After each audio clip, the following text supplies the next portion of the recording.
Narito na guys ang ating Mojo chicken. Ayan, titikman na natin. The best chicken, guys.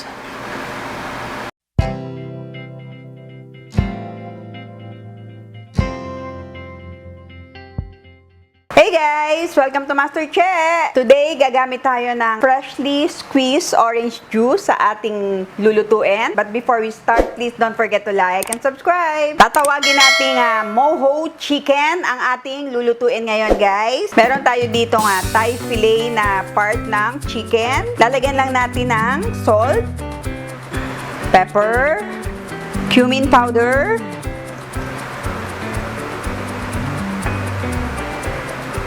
maglalagay din tayo ng onion powder and garlic powder and lemon. Ayan, mix lang. Sobrang simple lang nitong ating Mojo chicken, pero sobrang masarap siya, guys. Ayan, ngayon, ipa-fry lang natin siya. Lagay tayo ng olive oil.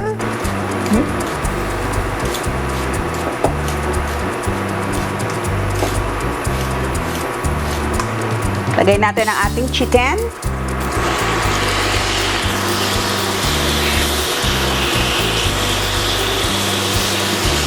Ipa-fry lang natin ang ating chicken hanggang maging golden brown.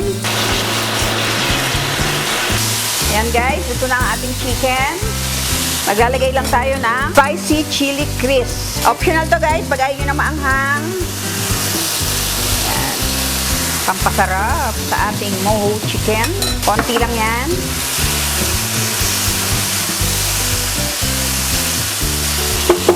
Yan, ngayon guys, isi-set aside muna natin ang ating chicken.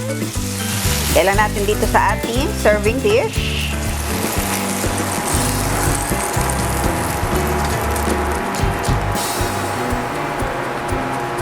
Ngayon, in the same pan, maglalagay ulit tayo ng olive oil. Lagay natin ang ating onion.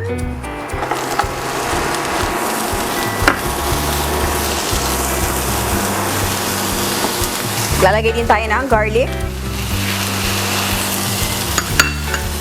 Siyempre, salt and pepper. And thyme. Pwede rin kayong gumamit ng fresh na thyme kung meron kayo. Pero dahil wala tayo ngayon, dry ang gagamitin natin.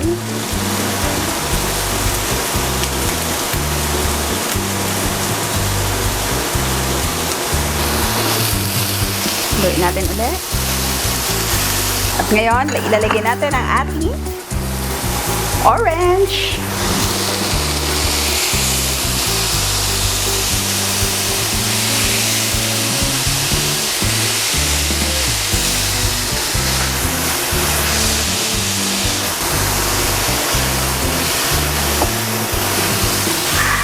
Sobrang bango, grabe. Yan, and that's it guys.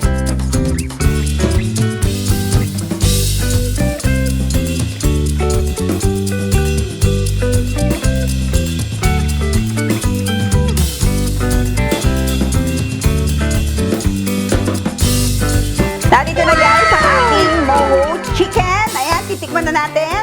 Napakabango nito guys at napakasarap.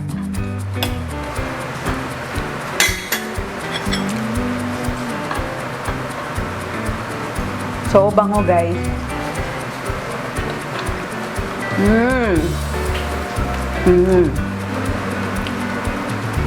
The best chicken, guys. Bagay na bagay yung orange juice na nilagay natin. Napakasarap, sobrang flavorful. And sana wag nyong kalimutang itry itong gawin sa inyong mga bahay guys. Napakasarap at napakasimple lang. And please don't forget to like and subscribe and click the notification bell para every time may bagong video ay manonotify kayo. And gusto ko lang mag-hi kay Daniel and Margie Planilla. Hello, Brad and sis. And sana try nyo rin gawin tong ating Mojo chicken na napakasarap. See you again next time guys and God bless you all. Bye!